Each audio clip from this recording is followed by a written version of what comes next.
we have to discuss on only 4 points which have been written on the board. पहला आपका है accommodation of Belgium, दूसरा है conflict of Sri Lanka, third है importance of power sharing and fourth है form of power sharing. तो यही चार मैटर्स, यही चार जो पॉइंट्स है इसके आजू बाजू में हम लोग के सारे टॉपिक डील किए जाएंगे. तो थोड़ा सा फोकस कीजिएगा. सबसे पहले हम लोग accommodation of Belgium की बात करें स्टूडेंट. तो बेल्जियम की बात करोगे तो in Belgium there were 3 different ethnic groups, Dutch, French and German. Dutch were in majority with 59%, French were second majority with 40% and German were only 1%. In its capital city Brussels there were 2 ethnic groups, French and Dutch.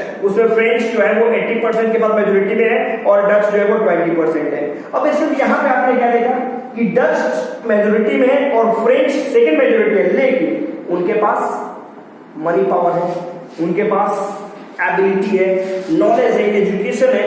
तो इसलिए कहीं ना कहीं Dutch और French के बीच में conflict continue था. अब कॉन्फ्लिक्ट क्यों था? बिकॉज बोथ वे are trying to show their supremacy. Nobody wants to go back, कोई पीछे नहीं जाना चाहता था, दोनों के दोनों. इसके लिए उनके बीच में हमेशा टेंशन का माहौल वहां पे बना हुआ था.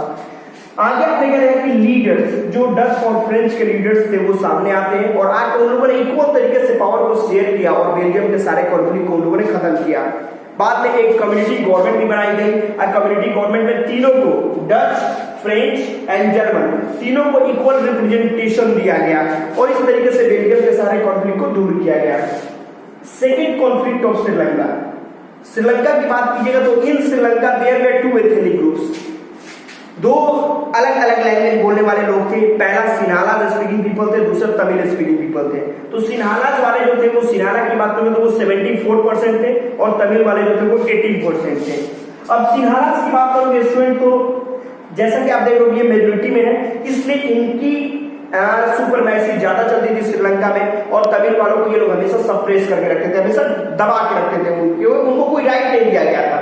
आगे चल के श्रीलंका में 1956 में एक एक्ट लगाया गया जिस एक्ट के बाद सिन्हाला जो लैंग्वेज था उसको वहां का ऑफिशियल लैंग्वेज बना दिया गया. ऑफिशियल लैंग्वेज का मतलब अब स्टूडेंट्स क्या हुआ कि अब अगर आपको हायर एजुकेशन चाहिए, अगर आपको गवर्नमेंट जॉब चाहिए, फिर अगर किसी तरह की फैसिलिटी चाहिए तो आपको सिन्हाला लैंग्वेज बोलना जरूरी है.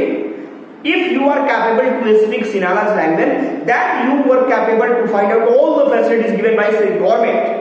But if you don't know ABC about Sinhala language, then you were going to be treated there like inferior, intruder. तो यहाँ पे आपने देखा तमिल वालों ने अपना LTTE एक ऑर्गेनाइजेशन बनाया और सिन्हाला के अगेंस्ट में कॉन्फ्लिक्ट जारी रखा. मतलब वहां पे रिवॉल्यूशन शुरू किया, मूवमेंट शुरू किया और ये मूवमेंट आज तक वहां पे जारी है.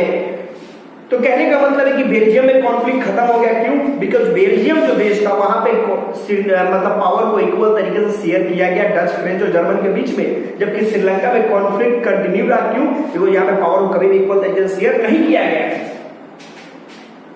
थर्ड चले जाओ student, importance of power sharing. Power sharing का इंपॉर्टेंस क्या है? तो स्टूडेंट आपने देखा सबसे पहले अगर हम लोग इक्वल तरीके से पावर को शेयर करेंगे तो ध्यान देना कि if there is power sharing in a country, then first power sharing will stop all the possibilities of conflict among different communities which are just available in that particular country. Second, power sharing will help to accommodate the diversity of that nation. Third, power sharing will also provide equal opportunity before everyone for their proper growth and development. That's why here power sharing is very important. In another way, you can understand that power sharing is also known as the spirit of a democratic country. Means without power sharing, a country cannot be called a democratic nation. In any case, fourth student power sharing के form की अगर बात करें हम लोग तो power sharing के अगर फॉर्म्स की बात करें हम लोग, इस पॉइंट की बात करेंगे हम लोग, तो पावर शेयरिंग को 4 तरीके से, माने पावर को हमारे देश में 4 तरीके से डिवाइड किया गया है. तो कैसे 4 तरीके से ये फॉर्म ऑफ पावर शेयरिंग को समझ लो स्टूडेंट. पहला है HPM, मतलब ये हॉरिजॉन्टल पावर शेयरिंग. दूसरा है वर्टिकल पावर शेयरिंग.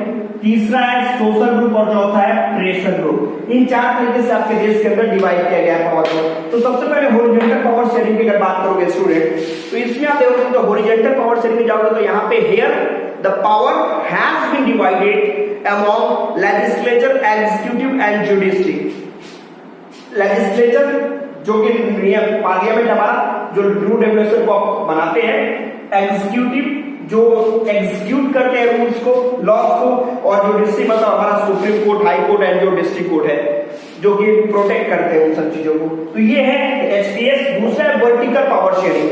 तो वर्टिकल पावर शेयरिंग आपने देखा कि the power has been divided from center to state and state to local government। मतलब सेंटर से स्टेट और स्टेट से लोकल गवर्नमेंट के बीच में जो पावर का डिवीजन है दैट इज कॉल्ड क्या, वर्टिकल पावर शेयरिंग। यहाँ पे आपको एक छोटा सा पॉइंट में बता दूं कि एक डिफिनेशन में बात कर रहा हूं। तो division of power from centre to state is called federal system, ध्यान देना।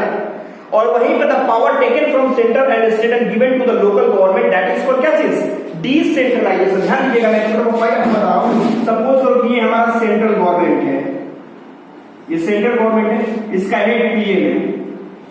अब ये पीएम जो है वो चाहे तो ये 137 करोड़ जनसंख्या को मेंटेन नहीं कर सकता, इसलिए सेंटर ने अपने पावर को स्टेट के साथ बांट दिया और इसका हेड सीएम बना दिया। तो ये सेंटर से स्टेट के रूप में जो पावर का डिवीजन हुआ, इसी को हम लोग फेडरल सिस्टम कहते हैं। दूसरी तरफ ये सीएम, सपोज करो इसका भी 20 करोड़ जनसंख्या है, तो ये सीएम अकेले 20 करोड़ को नहीं पाएगा, तो इसलिए पीएम और सीएम दोनों ने मिलकर अपने पावर को तीसरे लेवल पे ब्रेक किया, जिसको लोकल गवर्नमेंट कहते हैं, और इसको हम लोग डिसेंट्रलाइजेशन कहते हैं। तो ये तीसरा, ये सेकंड डीपीएस हो गया। Third one social group. अब आपने देखा आपके देश में गजब की डाइवर्सिटी है, हिंदू, मुस्लिम, सिख, ईसाई, क्रिश्चियन, जैन, जीव, अलग अलग तरह की कम्युनिटियां मौजूद है, और सबको to make them all well satisfied our constitution has divided power among them। सबके बीच में पावर को संविधान ने डिवाइड करा, जिसके वजह आपने देखा कि आज में पूरा हिंदुस्तान जो है वो संविधान पर विश्वास करता है। Third pressure group. तो प्रेशर ग्रुप का मतलब ये होता है स्टूडेंट, प्रेशर का मतलब समझो दबाव देना। तो ये जो होते हैं ग्रुप्स वो रूलिंग पार्टी के ऊपर दबाव देकर उनको गलत ट्रैक पे जाने से रोकते हैं।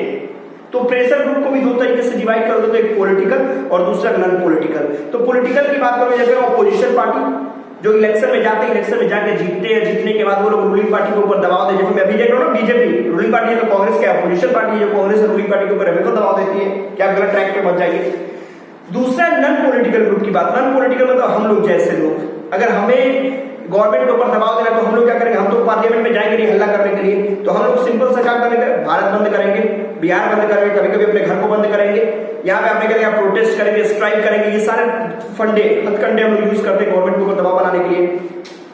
तो नॉन पॉलिटिकल, ये मैंने आपको बताया कि प्रेशर ग्रुप दो, एक आपने क्या इसकी पॉलिटिकल और दूसरा नॉन पॉलिटिकल। अब नॉन पॉलिटिकल में भी दो टूटता है, एक है एसआईजी और एक है पीआईजी। तो एसआईजी मतलब सेक्शनल इंटरेस्ट ग्रुप और पब्लिक इंटरेस्ट ग्रुप। अब सेक्शनल का मतलब होता है क्या स्टूडेंट, कि सपोज करो कि ये ऐसे मूवमेंट होते हैं जिसमें एक पर्टिकुलर सेक्शन हमारे समाज का पार्टिसिपेट करता है एक पर्टिकुलर गोल को अचीव करने के लिए। छोटा सा एग्जांपल देखो स्टूडेंट, कि अगर मैं बोलूं, अगर डॉक्टर्स हमारे मूवमेंट को करते हैं अपने पेमेंट को बढ़ाने के लिए, सैलरी को रेज करने के लिए, तो उसमें टीचर एंड पुलिस पार्टिसिपेट नहीं करेगा, उसमें केवल डॉक्टर कैटेगरी के लोग ही जाएंगे। तो that is called sectional interest group. When in a movement a particular section of our society will take part to achieve a particular goal, then in that case that movement will be known as SIG, वो इस group से आएगा। दूसरा public interest group की बात करोगे तो इसका मतलब when all the section of our society, जब हमारे समाज का सारा सेक्शन जो है वो किसी मूवमेंट में पार्टिसिपेट करता है to achieve a particular goal, in that case that will be known as public। Suppose करो महंगाई के अगेंस्ट में, अगर हाइकिंग राइजिंग प्राइसेस के अगेंस्ट में अगर कोई मूवमेंट लॉन्च किया जाता है तो उसमें केवल मैं जाऊंगा, केवल आप जाओगे, टोटल पूरा 130 करोड़ जनसंख्या हमारे देश का, 137 करोड़ जनसंख्या जो हमारे देश का है, सबका सब उसमें पार्टिसिपेट करेगा। क्यों?